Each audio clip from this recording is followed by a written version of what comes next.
They're like a weed whacker with training wheels. Never worked on one before, so let's figure this out.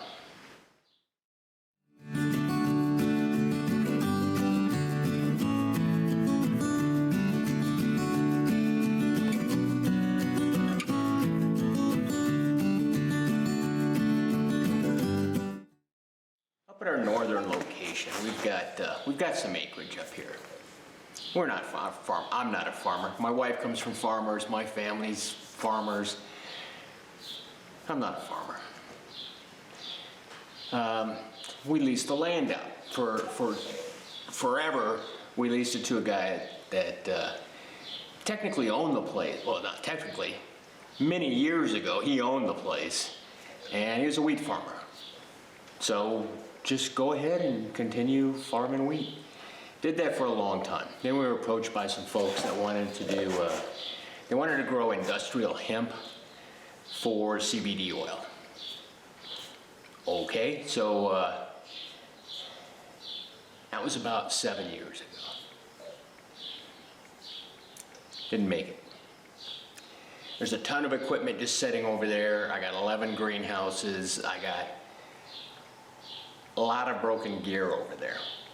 It's not my gear, but it also kind of left a mess. So I'm gonna clean it up. Now I could take my weed whacker over there, and it's a few acres that they're dealing with. And it's not gonna cut it. It's not enough. So I saw these guys sitting over there.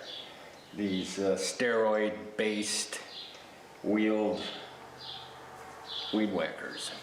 So they had 6. And we'll get into that quantity here in a minute. They had 6, and these are the 3 best. That one doesn't have a spark plug, doesn't have a top. These at least have tops and spark plugs. So of the 6, coming back around to the 6, you see commercials for DR equipment.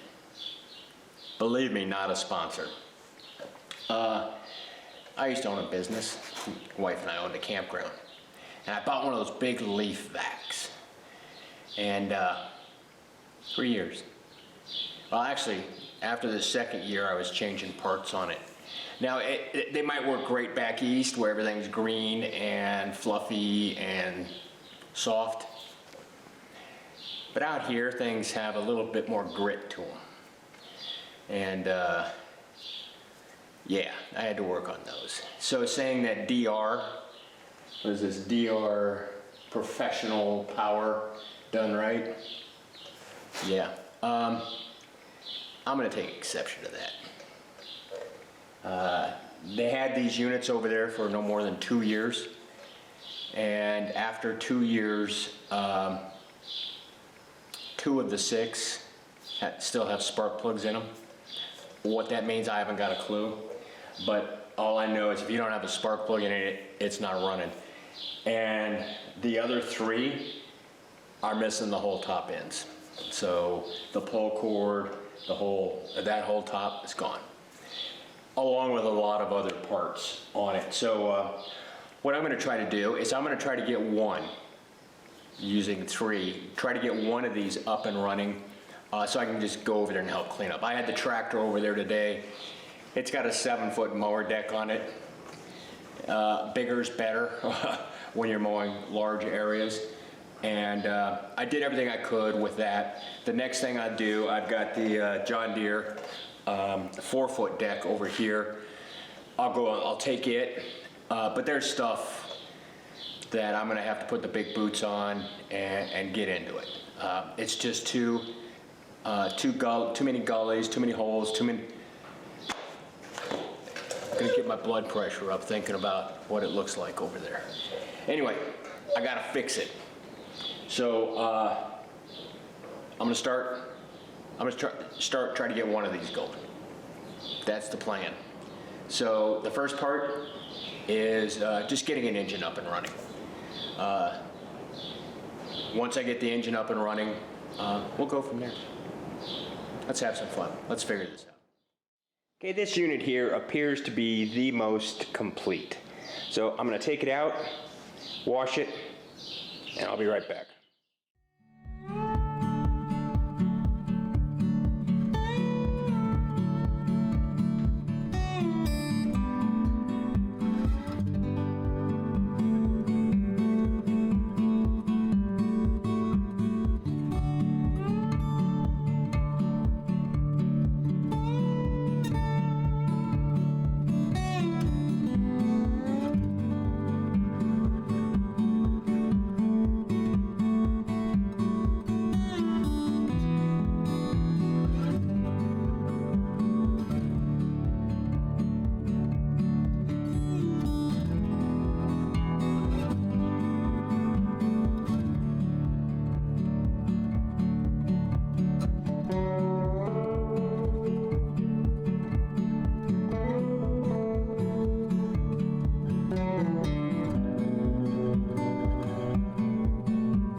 It's got problems. And before I get too far into it, I want to check a few things out first before I start tearing off the carb and taking off the top and all that stuff. What it does is you go to do the pull start and it's got a catch. And so I pulled the plug. You saw me pull the plug, and I went away. So what that tells me is that I don't know if these have a decompression valve in them, but it's like the decompression valve is not working. And that's just a valve adjustment. You just get in here and you just adjust it. Have I ever adjusted the valves on one of these engines? No.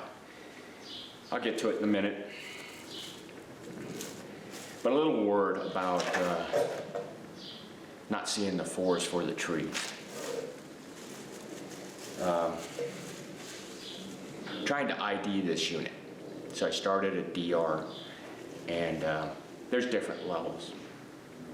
And it's got like stickers on it and stuff like that. That kind of sort of don't help. There's a Premier, Premier XT, Premier XT, Premier Pro, Pro. Okay? Can you just put a sticker on it that says what it is? Okay? I mean, it's not that hard. And if it is that hard, you're doing something wrong. Okay? it came down to, there's a sticker on the back that gave me some information, but what it came down to is the shape of the handlebar. This does not have an ergonomic handlebar. And that's how I tracked it down to what model number it is, the exact model number. But that's not the whole problem. Briggs and Stratton engine. How hard is it to identify a Briggs and Stratton engine? Well, it's pretty darn hard nowadays. There's a sticker over here, and there's a sticker back here, and there's this thing back here with one of those computer scan things on it. It came down to one number. The cubic centimeters, 163 cubic centimeters. All those other numbers, you Google them, you try to look them up, you get close, but is it the right one?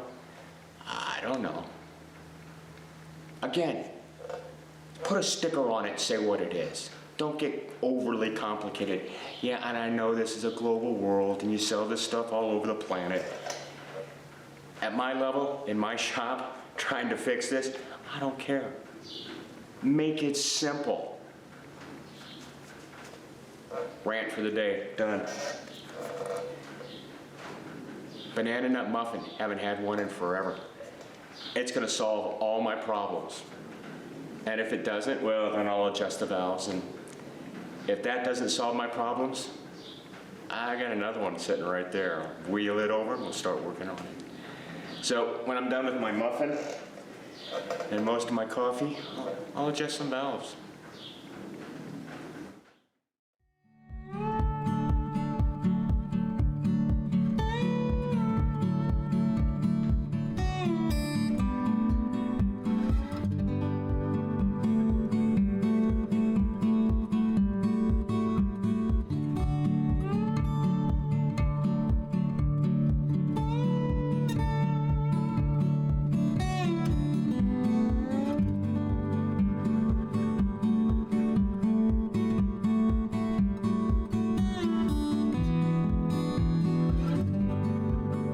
Adjusting valves on small engines like this is not, it's not too, I don't make a big deal out of it. If you've got one valve that is completely open, what that means is the spring is completely compressed, then the other one should be loose, and it is. So at this point, you should be able to adjust that valve. Then you move your engine over and you'll eventually get to a point where it reverses, where this one here is going to be completely closed. And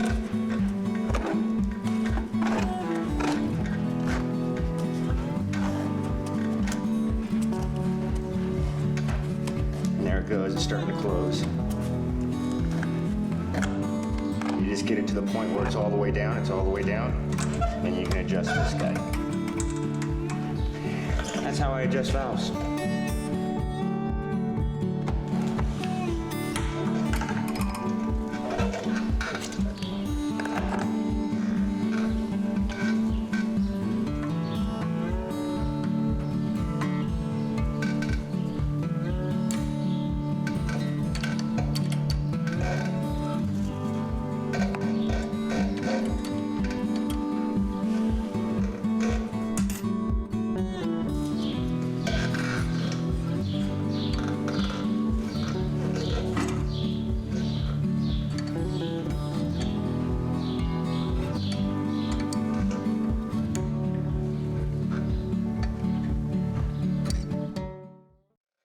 Okay, I wanted to show you something. This is a decompression engine, but I want to show you the decompression bump.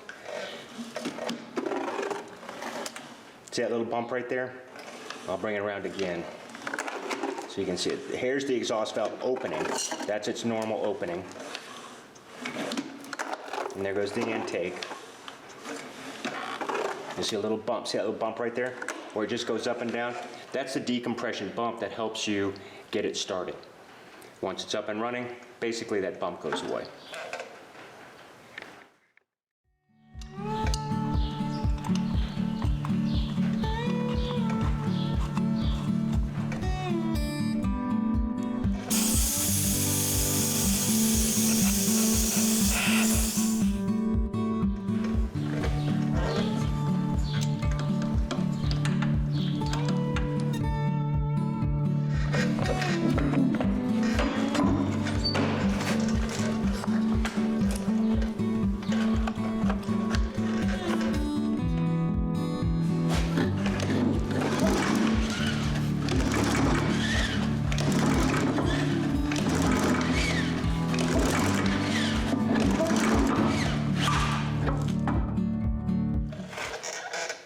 Okay, I can't get it to start. Have I tested for fire and fuel yet? No. I swapped another plug in, didn't start. But one thing I've noticed is both of these plugs, even after just a couple of pulls, are absolutely soaked. So what I'm gonna do is I'm gonna go to plan B. I've got another unit right over there. I'm gonna bring it over here. I'm gonna do, well, first I'm gonna do everything I did to this with the oil change and the air filter and all that stuff. Won't show that. And then we'll see if we can get that one started. Okay, thanks.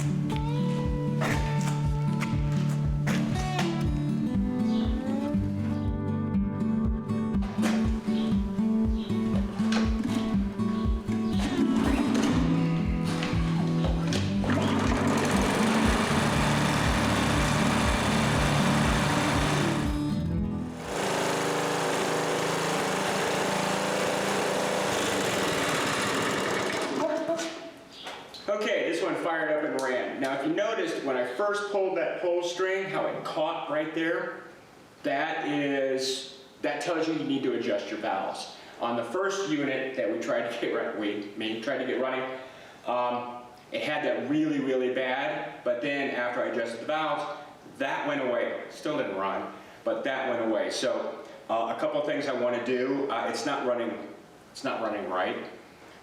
3 things I want to do: adjust the valves, change the oil, and I'm going to see if I can get the bowl off the carburetor. I just want to clean it and see what's in there.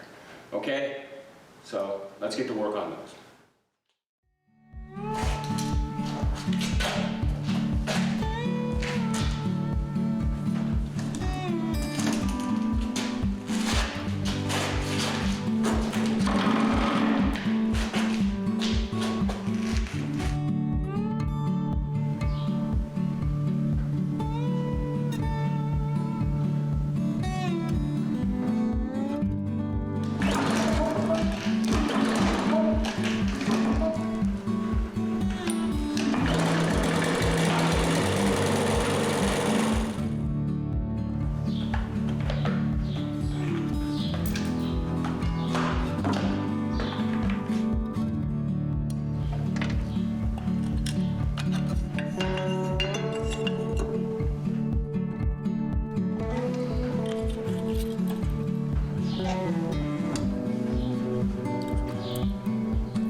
The goal in adjusting the valves was not to make it run better. It was to get rid of that little hesitation when you try to start it.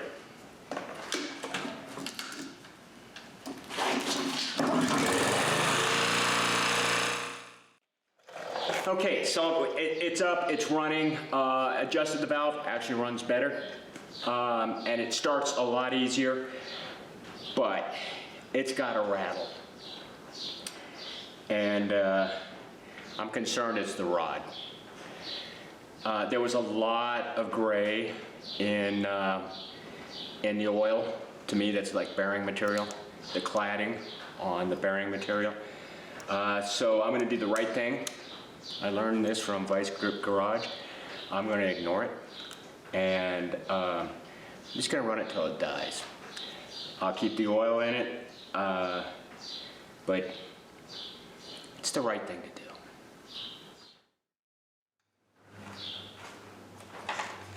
Okay, we got the engine running, we got it back together. Do I think it's going to last very long? I doubt it. So now, to get it operational, this is the part that, engines are engines. This is the part I don't know anything about. This guy.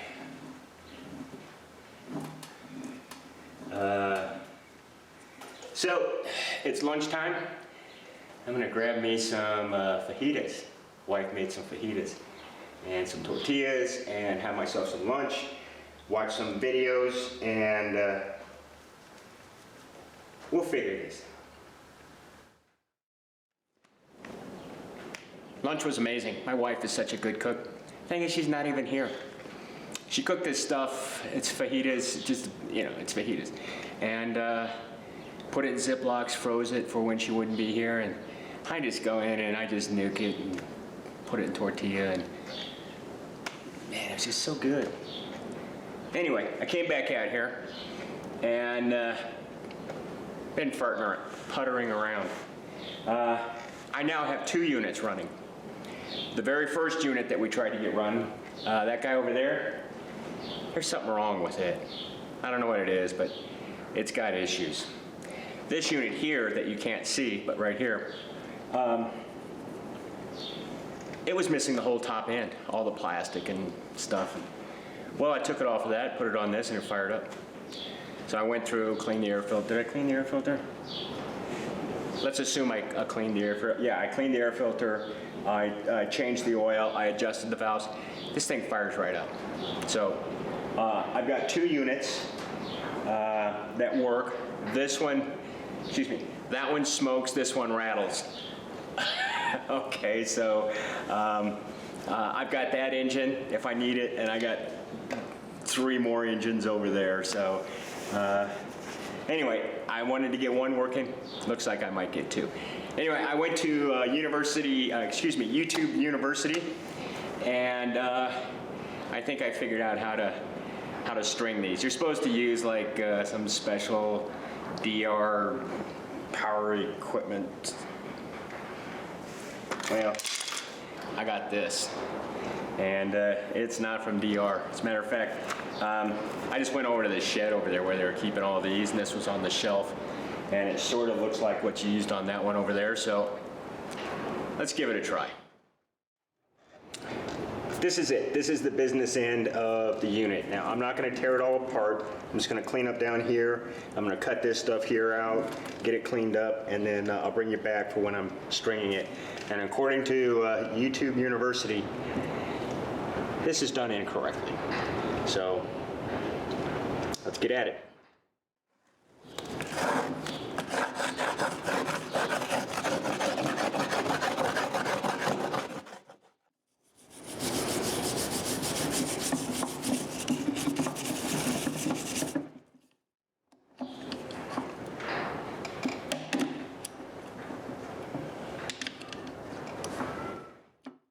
Is being done incorrectly. One, this one over here was down here. You can see where it was. It was in 1, 2, 3, 4. It was in number 4, and this one is in number 3. According to DR, they're supposed to be in the same one. So if you're in 2 on this side, you're on 2 on that side, or 3 on this side, 3 on that side. And in 2, they bring it through, and this piece here is supposed to be on the next one up with the actual whip ends of it on a lower level, and that's supposed to help lock it in place so they don't fly out. Anyway, so those were the two issues with how this was installed. Now, I don't know how long you're supposed to make these. There's no cutting edge on these, so my assumption is do not make them so they extend past here. So I'm just going to put them in long, and then I'll cut them off to what is possibly the appropriate length.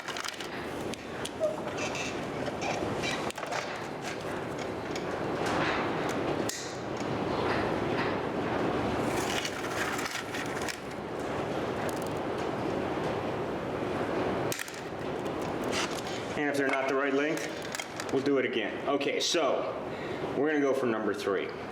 1, 2, 3. The way it says to do it is you shove it through. Well, hold on. I'm going to get some lubricant. Well, I got some lubricant right here.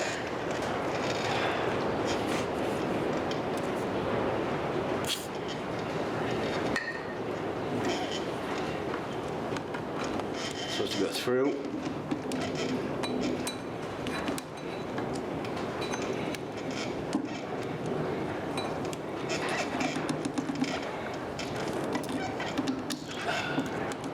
There you go. Not the easiest thing. And then again from this side.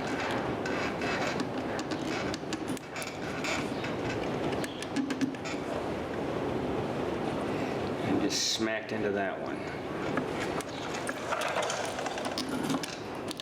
There we go. Okay, get them up to the same length. When you pull it down, grab some pliers.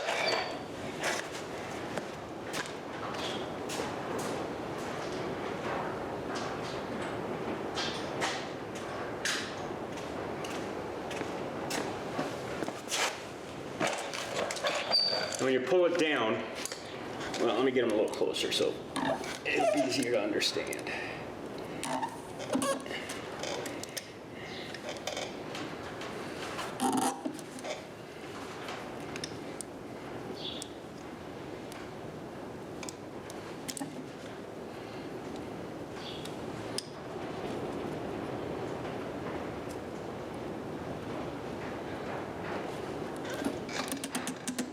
This goes up to the next row. I did it too fast.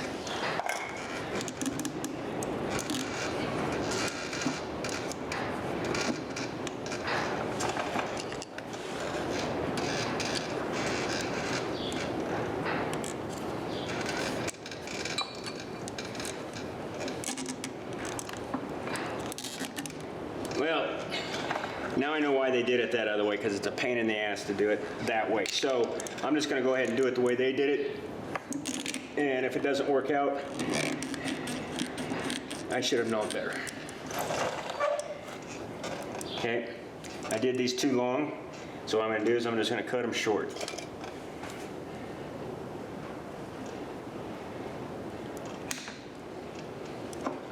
There you go. I'll do the same exact thing for the other side. There you go. I only needed one. Well, my expectations were that I'd get 1 out of 3 running. I got 2 out of 3. So me being both the contractor and the customer, I have exceeded my own expectations. Are they perfect? No. Did we make progress? Yeah, we made good progress. We got 2 of these guys running. I'm not even gonna look at that other one. I'm just gonna take it back over there and put it in the shed where I found it. The one I just put new string on, I'm gonna go out here and test it. Word of caution about string trimmers. I got an uncle that lost an eye. Didn't wear safety glasses. Wear safety glasses. And if you're young and you think you're invincible, well, wear hearing protection too, because I can barely hear out of my left ear. Didn't wear hearing protection when I was younger. So, anyway, today was a good day. I think I sweated off about 3 pounds in the shop here, but other than that, look at these beauties. I got them running.